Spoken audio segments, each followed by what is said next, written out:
लोग सावरकर की औलाद हो, जिसने अंग्रेजों से माफ़ी मांगी थी। हम लोग भगत सिंह की औलाद हैं। हम भगत सिंह को अपना आदर्श मानते हैं, जिसने अंग्रेजों के सामने झुकने से मना कर दिया और फांसी पर लटक गया। हमें जेल से, फांसी के फंदे से डरने लगा। कई बार जेल हुआ है हम लोग। अभी थोड़ी देर पहले मीडिया से मुझे पता चला कि इन लोगों ने मनीष सिसोदिया जी के खिलाफ कोई केस भेजा है सीबीआई को, और बहुत जल्दी कुछ दिनों के अंदर सीबीआई मनीष जी को गिरफ्तार करने वाली है। मैंने तो आपको 3-4 महीने पहले ही बता दिया था। इनके लोगों ने हमें बताया था कि मनीष जी को ये गिरफ्तार करने वाले हैं, जल्दी गिरफ्तार करने वाले हैं। 3-4 महीने पहले बताया था।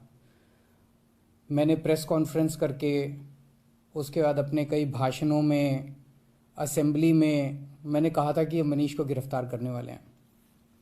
तो 3-4 महीने पहले जब इनके लोगों ने मुझे बताया कि मनीष जी को गिरफ्तार करने वाले हैं, मैंने कहा मनीष ने क्या कर दिया, क्या केस है? तो उन्होंने बताया अभी कोई केस नहीं है, कुछ मिला नहीं है, ढूंढ रहे हैं, कुछ बना रहे हैं। तो अब हमारे देश के अंदर एक नया सिस्टम लागू किया गया है। पहले ये तय किया जाता है कि किस आदमी को जेल भेजना है, और फिर उसके खिलाफ एक मनगढ़ंत झूठा केस बनाया जाता है और उसे ज़बरदस्ती जेल भेजा जाता है। एक नया सिस्टम हमारे देश के अंदर अब लागू हुआ है। मीडिया से अभी तक जो मुझे पता चला है कि जो जो ये आरोप प्रत्यारोप लगाए जा रहे हैं, मैंने सारा अभी चेक कराया। पूरा का पूरा केस बिल्कुल झूठा है, बिल्कुल झूठा है। उसमें रत्ती भर की भी सच्चाई नहीं है। मैं मनीष सिसोदिया को 22 साल से जानता हूं। सन 2000 में पहली बार मिला था मनीष जी से। एक बेहद कट्टर ईमानदार आदमी है, कट्टर देशभक्त आदमी है। हमारे देश में पिछले 75 साल में सरकारी स्कूलों का बेड़ा गर्क कर दिया था इन सारी सरकारों ने मिलकर, इन सारी पार्टियों ने मिलकर। बहुत बुरा हाल कर दिया था इन लोगों ने। करोड़ों करोड़ों बच्चे, गरीबों के बच्चे जो इन सरकारी स्कूलों में पढ़ते थे, उनका भविष्य अंधकार में था। कोई उम्मीद नहीं थी। गरीब का बच्चा गरीब बनेगा, अमीर का बच्चा अमीर बनेगा। गरीब का बच्चा मजदूरी करेगा, रिक्शा चलाएगा। अमीरों के बच्चे अमीर बनेंगे। ये एक सिस्टम पूरे देश के अंदर लागू हो गया था। पहली बार आम आदमी पार्टी की जब सरकार बनी दिल्ली के अंदर, मनीष सिसोदिया जी एजुकेशन मिनिस्टर बने। दिल्ली के अंदर भी सरकारी स्कूलों का बहुत बुरा हाल था। दिल्ली के अंदर मनीष सिसोदिया ने रात दिन मेहनत करके दिल्ली के सरकारी स्कूलों को शानदार बनाया। ऐसा बनाया कि अब अमीर लोग भी अपने बच्चों को सरकारी स्कूल में भर्ती करा रहे हैं। अमीरों के और गरीबों के बच्चों को एक जैसी शिक्षा मिल रही है। दिल्ली के सरकारी स्कूलों के अंदर एक ही डेस्क पे एक जज का, एक अफसर का और एक रिक्शे वाला का बच्चा बैठ के एक ही डेस्क पे बैठ के पढ़ते हैं। मनीष सिसोदिया ने केवल दिल्ली के स्कूल ठीक नहीं किए, देश के करोड़ों करोड़ों बच्चों को एक उम्मीद दी है कि सरकारी स्कूल भी ठीक हो सकते हैं, गरीबों के बच्चों का भविष्य भी अच्छा हो सकता है। सुबह 6 बजे मनीष सिसोदिया अपने घर से निकल जाते हैं और अलग अलग स्कूलों के अंदर दौरा करते हैं, सरकारी स्कूलों के अंदर दौरा करते हैं। मैं पूछना चाहता हूं, कौन भ्रष्टाचारी ऐसा है इस दुनिया के अंदर जो सवेरे 6 बजे उठ के स्कूलों के दौरे पे निकल जाता है, बच्चों का भविष्य बनाना चाहता है? कौन भ्रष्टाचारी ऐसा है?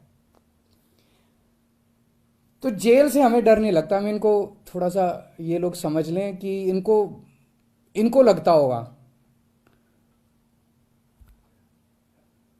जेल से हमें डर नहीं लगता। तुम लोग सावरकर की औलाद हो, जिसने अंग्रेजों से माफ़ी मांगी थी। हम लोग भगत सिंह की औलाद हैं। हम भगत सिंह को अपना आदर्श मानते हैं, जिसने अंग्रेजों के सामने झुकने से मना कर दिया और फांसी पर लटक गया। हमें जेल से, फांसी के फंदे से डरने लगा। कई बार जेल हुआ है हम लोग। एक ये सोचने की बात है कि हाथ धो के हमारे पीछे क्यों पड़े हैं, आम आदमी पार्टी के पीछे क्यों पड़े। इतने हमारे एमएलए को ये जेल भेज चुके, सारे छूट छूट के आ गए, और कोर्ट ने जब छोड़ा तो ऐसे गंदे गंदे ऑर्डर पास किए इन लोगों के खिलाफ कि क्या झूठे सच्चे केस बना रहे हो। सतिंदर जैन को इन्होंने गिरफ्तार कर लिया झूठे केस में पिछले महीने, अब मनीष सिसोदिया जी को गिरफ्तार करने जा रहे हैं ये लोग। तो आखिर ये आम आदमी पार्टी के पीछे क्यों पड़े हैं, हम ही लोगों के पीछे क्यों पड़े हैं। 3 कारण है।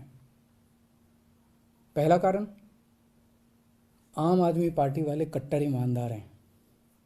वो पूरे देश को भरोसा हो गया आम आदमी पार्टी वाले कट्टर ईमानदार हैं। सारा देश कहता है यार कुछ भी हो, ये लड़के हैं तो ईमानदार। ये लोग झूठे केस बना बना के हमारे ऊपर कीचड़ फेंकना चाहते हैं, ये दिखाना चाहते हैं दुनिया को कि देखो ये भी हमारे जैसे ही हैं, जैसे हम भ्रष्ट हैं ये भी वैसे ही हैं, ये भी भ्रष्टाचारी हैं। पर दुनिया इनके यकीन नहीं कर रही, दुनिया खुद ही कह रही है कि झूठे केस लगा रहे हैं।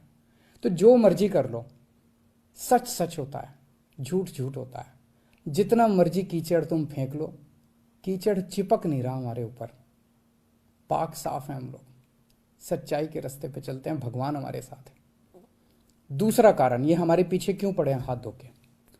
जब से पंजाब में आम आदमी पार्टी जीती है, पूरे देश के अंदर आम आदमी पार्टी की आंधी आ रही है, पूरे देश के अंदर आम आदमी पार्टी की चर्चा हो रही है, पूरे देश में आम आदमी पार्टी फैल रही है।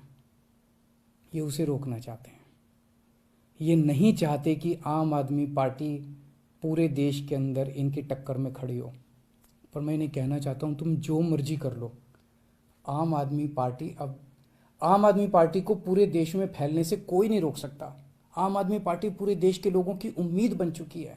देश के अंदर हर आदमी चाहता है मेरे बच्चे को अच्छी शिक्षा मिले, देश के अंदर हर आदमी चाहता है मेरे परिवार को अच्छा इलाज मिले, देश के अंदर हर आदमी चाहता है हमें 24 घंटे बिजली मिले, अच्छी सड़कें मिले, अच्छा पानी मिले, अच्छी बिजली मिले, फ्री बिजली मिले। सब लोग अच्छी सुविधाएं चाहते हैं। हर आदमी चाहता है देश के अंदर भ्रष्टाचार खत्म हो, हर आदमी चाहता है मेरा देश दुनिया का नंबर 1 देश बने। अब आम आदमी पार्टी से ही उम्मीद है पूरे देश के लोगों को, उसको फैलने से कोई नहीं रोक सकता। एक अंग्रेजी में कहावत है, no one can stop the idea whose time has come. Aam Aadmi party's time has come, India's time has come. Bharat का समय आ चुका, अब कोई नहीं रोक सकता।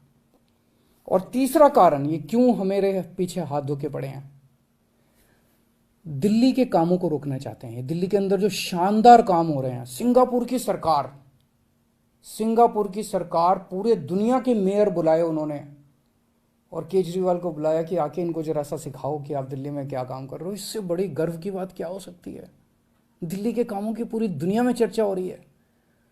ट्रंप साहब की वाइफ आई थी, वो हमारे स्कूल देखने जाती हैं। ये हमारे दिल्ली के कामों को रोकना चाहते हैं। खासकर दिल्ली में एजुकेशन और हेल्थ में बहुत शानदार काम हुए, इसीलिए उन्होंने पहले हेल्थ मिनिस्टर को जेल में डाला और अब एजुकेशन मिनिस्टर को इन्होंने जेल में डाला। पर मैं दिल्ली के और देश के लोगों को यकीन दिलाना चाहता हूं कि काम नहीं रुकेंगे। इन्होंने सतिंदर जैन को 2 महीने से जेल में 2 महीने रख लिया, 3 महीने रख लेंगे, 4 महीने फिर निकल आएंगे, काम फिर चालू हो जाएंगे। मनीष सिसोदिया जी को अब ये जेल भेजेंगे, महीना 2 महीना 3 महीना, कब तक जेल में रखेंगे। तो झूठा केस है, कोर्ट में जाके गिर जाएगा, डांट पड़ेगी इनको, देख लेना। मनीष सिसोदिया जी बाहर निकल आएंगे, काम नहीं रुकेगा। 75 साल में इन पार्टियों ने मिलकर देश को बर्बाद कर दिया। 75 साल में कितने देश हमसे आगे निकल गए। क्यों? हमारे में कोई कमी है, भारत के लोगों में कोई कमी है। सबसे इंटेलिजेंट लोग हैं भारत के लोग। इन पार्टियों ने दगा दिया है, इन्होंने लूटा है, इन पार्टियों ने मिलकर देश को लूटा है। ये अपनी लूट जारी रखना चाहते हैं, लेकिन अब देश खड़ा हो रहा है। दिल्ली से जो ये चिंगारी निकली है, ये पूरे देश में फैलेगी और इसे कोई नहीं रोक सकता, because it's time has come. अब देश खड़ा हो रहा है, देश जाग रहा है। देश ने देख लिया कि हो तो सकता था यार, अगर दिल्ली में हो सकता तो 75 साल में क्यों नहीं हुआ, बाकी देश में क्यों नहीं हुआ। इन पार्टियों ने मिलकर देश को जानबूझ के गरीब रखा, इन पार्टियों ने मिलकर देश को जानबूझ के अनपढ़ रखा। अब नहीं होगा। अब मेरा देश दुनिया का नंबर 1 देश बन के रहेगा। तुम जितने मनीष सिसोदिया को जेल में डाल लो, जितने सतिंदर जैन को, अरविंद केजरीवाल को भी डाल लो, सूली पे चढ़ा दो, खूब अरविंद केजरीवाल निकलेंगे, खूब मनीष सिसोदिया निकलेंगे। अब तो देश आगे बढ़ेगा। नमस्कार।